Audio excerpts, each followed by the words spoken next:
സംഭവത്തിൽ പൊള്ളലേറ്റും പരിക്കേറ്റും ഇവിടെ എത്തിച്ചിട്ടുള്ള എല്ലാവർക്കും തന്നെ കൃത്യമായ ചികിത്സ ലഭ്യമാകുന്നു എന്നുള്ളത് ഉറപ്പാക്കിയിട്ടുണ്ട്. ബഹുമാനപ്പെട്ട മന്ത്രിമാരുടെ നേതൃത്വത്തിൽ ഇപ്പോൾ സംസ്ഥാനത്തെ ഉന്നത ഉദ്യോഗസ്ഥരും അഡീഷണൽ ചീഫ് സെക്രട്ടറി ഉൾപ്പെടെയുള്ളവരും ഡയറക്ടേഴ്സ് ഉൾപ്പെടെയുള്ളവരും മെഡിക്കൽ കോളേജ് പ്രിൻസിപ്പലും ഡിഎംഒയും സൂപ്രണ്ടും എല്ലാവരും ഡിപിഎംഒ എല്ലാവരും ചേർന്നുള്ള അവലോകന യോഗമാണ് ഇവിടെ നടന്നത്. ജില്ലാ കളക്ടർ മീറ്റിംഗിൽ പങ്കെടുത്തു. അതുപോലെ ജില്ലാ പോലീസ് മേധാവി ഇതിൽ പങ്കെടുത്തിരുന്നു. ഇപ്പോൾ നിലവിൽ 13 പേരാണ് ഇവിടെ പരിക്കേറ്റ് കൊണ്ടുവന്നിട്ടുള്ളത്. അതിൽ 10 പേര് ഐസിയുലാണ് ഉള്ളത്. 5 പേർക്ക് അവരുടെ ഇഞ്ചുറി അധികം പൊള്ളൽ ഏറ്റിട്ടില്ല, പരിക്കുകൾ കുറവാണ്. എന്നാൽ അവർ ഐസിയുയുടെ ചികിത്സ, തീവ്രപരിചരണ വിഭാഗത്തിന്റെ ചികിത്സ ആവശ്യമായിട്ടുള്ളവരാണ്. 5 പേർക്ക് തീവ്രമായി നല്ല പൊള്ളലേറ്റവരും നല്ല പരിക്കുള്ളവരുമാണ്. അതിൽ തന്നെ 2 പേർ വെന്റിലേറ്ററിലാണ്. അതായത് 13 പേർ ഇവിടെ പരിക്കേറ്റും പൊള്ളലേറ്റും കൊണ്ടുവന്നിട്ടുണ്ട്. അതിൽ 10 പേർ ഐസിയുലാണ്. 5 പേരുടെ നില കുറച്ച് ഗുരുതരമാണ്. അതിൽ 2 പേർ വെന്റിലേറ്ററിലാണ്. 7 മൃതശരീരങ്ങളാണ് ഹോൾ ബോഡി ആയിട്ട് ഇവിടെ കൊണ്ടുവന്നിട്ടുള്ളത്. ബാക്കി 9 ബോഡി പാർട്സ് ആണ് ഇവിടെ എത്തിച്ചിട്ടുള്ളത്. അപ്പൊ ഇപ്പോൾ പോസ്റ്റ്മോർട്ടം നടപടികൾ നടക്കുകയാണ്. 4 ബോഡികളാണ് ഐഡന്റിഫൈ ചെയ്തിട്ടുള്ളത്. ആ 4 ബോഡികളിൽ 2 മൃതശരീരങ്ങൾ വിട്ടുകൊടുക്കാൻ തീരുമാനിക്കുകയും അതിന്റെ നടപടികൾ സ്വീകരിക്കുകയും ചെയ്തിട്ടുണ്ട്. എല്ലാ മൃതശരീരങ്ങളും നമ്മുടെ പ്രോട്ടോകോൾ അനുസരിച്ച് തന്നെ പോസ്റ്റ്മോർട്ടം ചെയ്യണം എന്നുള്ളതാണ് തീരുമാനിച്ചിട്ടുള്ളത്. അതോടൊപ്പം തന്നെ ബോഡി പാർട്സ് ആയിട്ട് കിട്ടിയിട്ടുള്ള ശരീരഭാഗങ്ങൾ കിട്ടിയിട്ടുണ്ട്. ആ ശരീരഭാഗങ്ങൾ ഐഡന്റിഫൈ ചെയ്യാൻ കഴിയുന്ന നിലയിലുള്ള ശരീരഭാഗങ്ങളും ഉണ്ട്. അപ്പോൾ ആ ശരീരഭാഗങ്ങൾ ഐഡന്റിഫൈ ചെയ്യാൻ കഴിയുന്ന അങ്ങനെ ആളുകൾ എത്തുകയാണെങ്കിൽ അത് ഐഡന്റിഫൈ ചെയ്യാൻ കഴിയും. എന്നിരുന്നാലും അല്ലാത്തവ അതുൾപ്പെടെയുള്ളവ DNA പരിശോധന നടത്തുന്നതിന് അതിനു വേണ്ടിയിട്ടുള്ള സാമ്പിൾ എടുക്കും. അപ്പൊ നാളെ അതിരാവിലെ തന്നെ രാജീവ് ഗാന്ധി ഇൻസ്റ്റിറ്റ്യൂട്ട് ഓഫ് ബയോടെക്നോളജിയിൽ നിന്ന് ഉള്ള വിദഗ്ധർ DNA പരിശോധനയ്ക്ക് വേണ്ടിയിട്ട് സാമ്പിൾ എടുക്കുന്നതിന് വേണ്ടി അതിരാവിലെ തന്നെ ഇവിടെ എത്തും. അപ്പോൾ ബോഡി പാർട്സിന്റെയും തിരിച്ചറിയാൻ കഴിയാത്ത മൃതദേഹങ്ങൾ ഉൾപ്പെടെയുള്ളവയുടെയും സാമ്പിളുകൾ എടുത്ത് അവയുടെ DNA പരിശോധനയ്ക്ക് വേണ്ടിയിട്ടുള്ള ക്രമീകരണങ്ങൾ ചെയ്തിട്ടുണ്ട്. അത് നടത്തും. അപ്പോ ബന്ധുക്കൾ എത്തുന്ന മുറയ്ക്ക് അവരുടെ സാമ്പിൾ ചിലത് നമുക്ക് ഐഡന്റിഫൈ ചെയ്യാൻ കഴിയില്ലല്ലോ. അപ്പൊ അങ്ങനെയുള്ളവ ബന്ധുക്കളുടെ കൂടി ബോഡി സാമ്പിളുകൾ എടുത്ത് DNA പരിശോധനയിൽ മാച്ച് ചെയ്യുന്നത് അവർക്ക് വിട്ടുകൊടുക്കുക എന്നുള്ളതാണ്. ആ പ്രോട്ടോകോൾ പാലിച്ചുകൊണ്ട് നടപടികൾ സ്വീകരിക്കാനായിട്ട് നിർദ്ദേശം നൽകിയിട്ടുണ്ട്. നിലവിൽ ഇവിടെ ചികിത്സയിലുള്ള എല്ലാവർക്കും തന്നെ വളരെ കൃത്യമായിട്ടുള്ള ചികിത്സ നൽകുന്നു എന്നുള്ളത് ഉറപ്പാക്കുന്നുണ്ട്. നമ്മുടെ മെഡിക്കൽ കോളേജിലെ ഡോക്ടേഴ്സിനും സംവിധാനത്തിനും പുറമെ DMO, ജില്ലാശുപത്രിയിൽ നിന്നുള്ള ഡോക്ടേഴ്സിന്റെ സംഘത്തിന്റെയും പിന്തുണയുണ്ട്.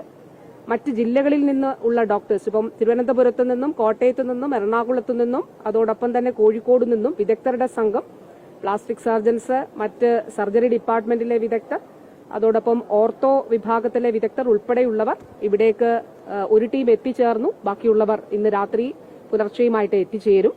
കാരണം കണ്ടിന്യൂസ് ആയിട്ട് ഒരു പേഷ്യന്റിന് തന്നെ 3 മിനിമം ഡോക്ടേഴ്സിന്റെ ഒരു സേവനം ലഭ്യമാകുന്ന നിലയിലാണ് ഇത് ക്രമീകരിച്ചിട്ടുള്ളത്. അതുകൂടാതെ ഒരു മാനസിക പിന്തുണ ലഭ്യമാകുന്ന നിലയിൽ ഇപ്പോൾ നിലവിൽ 13 പേർ ചികിത്സയിൽ എന്ന് പറയുമ്പോൾ ഒരാൾക്ക് പൊള്ളലൊന്നുമില്ലാതെ ഒരാൾ കൂടി വന്നിട്ടുണ്ട്. അങ്ങനെ 14 പേരുണ്ട്. ആളെ കൂടി അദ്ദേഹത്തിനൊരു ഏതെങ്കിലും തരത്തിലുള്ള ഒരു അസ്വസ്ഥതയോ, കാരണം ഈ ഒരു സംഭവത്തിൽ നിന്ന് ഓടി രക്ഷപ്പെട്ട ഒരാളാണ്. അതുകൂടാതെ ഒരാൾ ഒരു സ്വകാര്യ ആശുപത്രിയിലേക്ക് ഇവിടെ പോയി എന്നുള്ളതും പറയുന്നുണ്ട്. അങ്ങനെയാണെങ്കിൽ 15 പേരാണ്. പക്ഷെ അത് ഇപ്പോൾ തന്നെ ബഹുമാനപ്പെട്ട രാജീവ് മിനിസ്റ്റർ പറഞ്ഞതുപോലെ ജില്ലാ കളക്ടർ PRDയുടെ വാർത്താക്കുറിപ്പ് ഉണ്ടാകും, ഇപ്പോൾ ഉണ്ടാകും, രാവിലെയും ഉണ്ടാകും. കൃത്യമായിട്ടുള്ള വിവരങ്ങൾ അറിയിക്കും. അതുകൂടാതെ ജില്ലാ കളക്ടറേറ്റിൽ കൺട്രോൾ റൂം തുറന്നിട്ടുണ്ട്, ആശുപത്രിയിൽ കൺട്രോൾ റൂം തുറന്നിട്ടുണ്ട്. ഇതെല്ലാം ഡിസാസ്റ്റർ മാനേജ്മെന്റിന്റെ ഡെപ്യൂട്ടി കളക്ടർ കോർഡിനേറ്റ് ചെയ്യും. കൃത്യമായിട്ടുള്ള വിവരങ്ങൾ എല്ലാവരെയും അറിയിക്കുന്നതിന് വേണ്ടി, പ്രത്യേകിച്ചും ബന്ധുക്കളെയും പ്രിയപ്പെട്ടവരെയും മാധ്യമ പ്രവർത്തകരെയും അറിയിക്കുന്നതിന് വേണ്ടിയിട്ടുള്ള ക്രമീകരണങ്ങളാണ് ചെയ്തിട്ടുള്ളത്. ഒരു മാനസിക പിന്തുണ നൽകുന്നതിനും ഇതിലൊരു ആശങ്ക ഉണ്ടായ അല്ലെങ്കിൽ ഏതെങ്കിലും ഈ സംഭവത്തിൽ കണ്ട അല്ലെങ്കിൽ രോഗികളായിട്ടുള്ള ബന്ധുക്കളായിട്ടുള്ള എല്ലാവർക്കും ആ നിലയിലുള്ള കൌൺസിലിംഗ് ആവശ്യമായിട്ടുള്ളവർക്ക് അതുകൂടി ഇവിടെ സജ്ജമാക്കിയിട്ടുണ്ട്. അപ്പൊ നിലവിൽ നമുക്ക് ലഭ്യമാക്കാൻ കഴിയുന്ന എല്ലാ ചികിത്സയും ഇവർക്ക് ലഭ്യമാക്കി 2 പേരുടെ കാര്യം പറഞ്ഞല്ലോ, വെന്റിലേറ്ററിലാണ്. 5 പേർക്ക് നല്ല ഗുരുതരമായിട്ടുള്ള ബേൺസ് ഉണ്ട്. അപ്പോൾ ഇവരെല്ലാവരെയും തന്നെ തിരിച്ച് സാധാരണ നിലയിലേക്ക് കൊണ്ടുവരുന്നതിന് വേണ്ടിയിട്ടുള്ള തീവ്ര പരിശ്രമമാണ് നടത്തുന്നത്. നമുക്ക് 7 ബോഡി പാർട്സ്, അതായത് പൂർണ്ണ ഹോൾ ബോഡി, പൂർണ്ണമായി ശരീരഭാഗങ്ങൾ നഷ്ടപ്പെടാതെ പൂർണ്ണമായ ശരീരങ്ങൾ കിട്ടിയിട്ടുള്ളത് 7 പേരുടേതാണ്. എന്നാൽ 9 ബോഡി പാർട്സ് കിട്ടിയിട്ടുണ്ട്, പല ഭാഗങ്ങളായിട്ട് കിട്ടിയിട്ടുണ്ട്. അപ്പൊ അത് 2 പേരുടെയാണോ അങ്ങനെയൊന്നും നമുക്ക് ഐഡന്റിഫൈ ചെയ്യാൻ കഴിയുന്നില്ല. അപ്പോൾ അതിൽ തിരിച്ചറിയാൻ കഴിയുന്ന, അതായത് ഒറ്റ നോട്ടത്തിൽ തിരിച്ചറിയാൻ കഴിയുന്ന ബോഡി പാർട്സ് ഉണ്ട്. എന്നിരുന്നാലും നമ്മുടെ പ്രോട്ടോകോൾ അനുസരിച്ചും എല്ലാത്തിലും തന്നെ ഒന്ന് DNA സാമ്പിൾ എടുക്കുക എന്നുള്ളതാണ്. ഈ മൃതശരീരങ്ങളെല്ലാം തന്നെ കത്തിക്കരിഞ്ഞ അവസ്ഥയിലാണ് ഉള്ളത്. പിന്നെ ചില ബോഡീസൊക്കെ ഐഡന്റിഫൈ ചെയ്തത് ചില ഇപ്പോൾ കടുക്കൻ ഉണ്ടായിരുന്നു, അങ്ങനെയൊക്കെയുള്ള ചില കാര്യങ്ങൾ വെച്ചിട്ട് ഐഡന്റിഫൈ ചെയ്തിട്ടുള്ളതാണ്. അങ്ങനെയാണ് 4 എണ്ണം ഐഡന്റിഫൈ ചെയ്തിട്ടുള്ളത്. ഒരു തർക്കങ്ങൾ ഒഴിവാക്കുന്നതിന് വേണ്ടി DNA സാമ്പിളിംഗ് നടത്തണം എന്നുള്ളത് എത്രയും പെട്ടെന്ന് മണിക്കൂറുകൾ വിദഗ്ധ സംഘം ഇവിടെ എത്തി അതിന്റെ സാമ്പിൾസ് എടുക്കും. അത് പരിശോധനയ്ക്ക് അതിന്റെ മറ്റ് ഫർദറായിട്ടുള്ള നടപടികളിലേക്ക് അവരത് കൊണ്ടുപോവുകയും ചെയ്യും.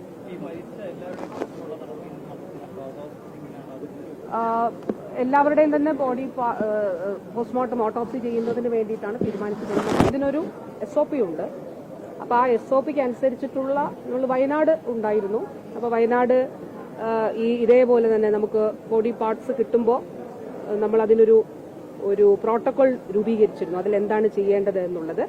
ഏകദേശം അതുപോലെയാണ്. പക്ഷെ ഇവിടെ ഒരു പ്രശ്നം കൂടിയുണ്ട്.